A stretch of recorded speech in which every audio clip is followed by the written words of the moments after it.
I wasn't supposed to see it. It was just another Monday morning, the kind where I scrolled LinkedIn half asleep, coffee cooling beside me, pretending to be productive. Then her name popped up. Clara Martin, my wife of 3 years, smiling in a photo beside a man I didn't recognize. So grateful my boyfriend connected me with his mentor. Learning so much from you both, Redheart. My stomach dropped. Boyfriend. It was like the word reached through the screen and punched me in the chest. First I thought it was a typo. Maybe she meant husband. But then I noticed the subtle difference in tone, casual, romantic, almost proud. And the comments below didn't help. You two are adorable. Power couple alert. What a lovely post. I just sat there frozen, as the quiet hum of the refrigerator filled the kitchen. Clara and I met 5 years ago at a conference. She was a marketing consultant, I was in software sales. She had this spark, this confidence that could make anyone in the room lean in when she spoke. I fell fast. When she said she wanted to start her own business, I supported her with everything I had, my contacts, my weekends helping her design her website. And yes, even my mentor Mark Ellison, a seasoned executive who had helped me climb my own career ladder. Clara had met him once over dinner, back when she was still figuring out her niche. He was polished, twice our age, and always sharp in a 3-piece suit. I remember introducing them, proud, even a bit naive, thinking I was opening doors for her. Apparently I opened the wrong one. By noon I had gone down the rabbit hole. I clicked through her profile, noticing subtle changes I hadn't paid attention to before. A new headshot, a new relationship tag hidden in the About section. It didn't say married, just in a relationship. The ring was still on her finger that morning when she kissed me goodbye. I tried calling her, but it went to voicemail. She had mentioned a networking lunch. I waited, each second feeling heavier than the last. When she finally walked through the door that evening, her laughter filled the apartment. The same laugh that used to warm me but now made my skin crawl. Hey babe, she said, setting her bag down. You look serious. What's up? I turned my laptop toward her. The post glowed on the screen like a confession in plain sight. Her face drained of color. Oh, you saw that? That? I repeated, my voice barely steady. You mean the post where you called someone else your boyfriend? She exhaled sharply, avoiding my eyes. It's not what it looks like, Daniel. I laughed, the kind of broken, disbelieving laugh that hurts your throat. Really?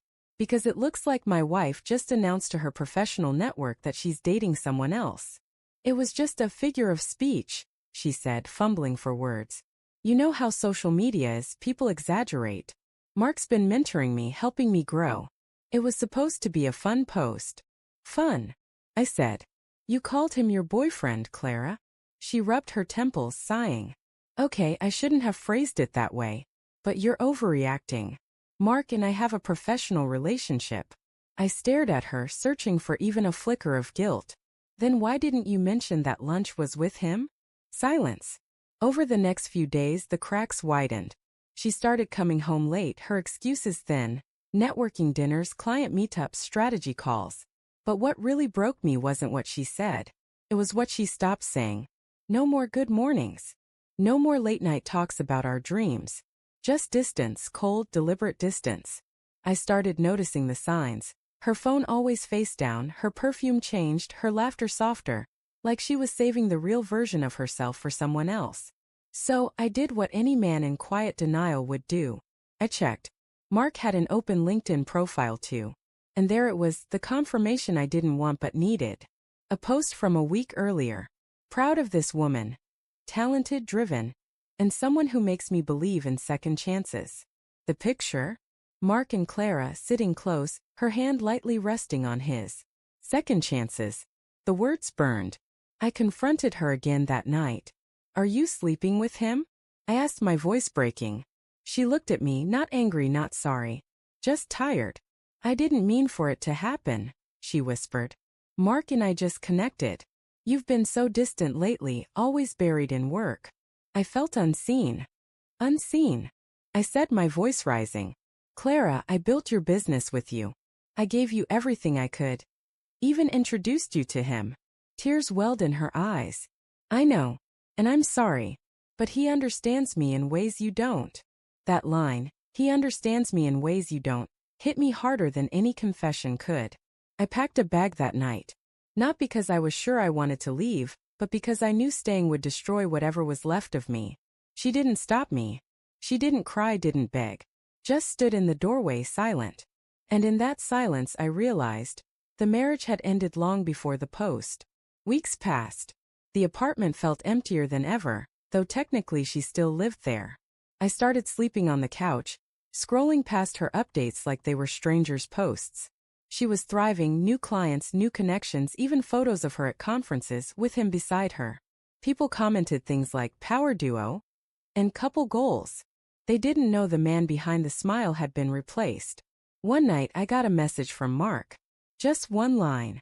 "I'm sorry you had to find out like that." That was it. No explanation. No respect.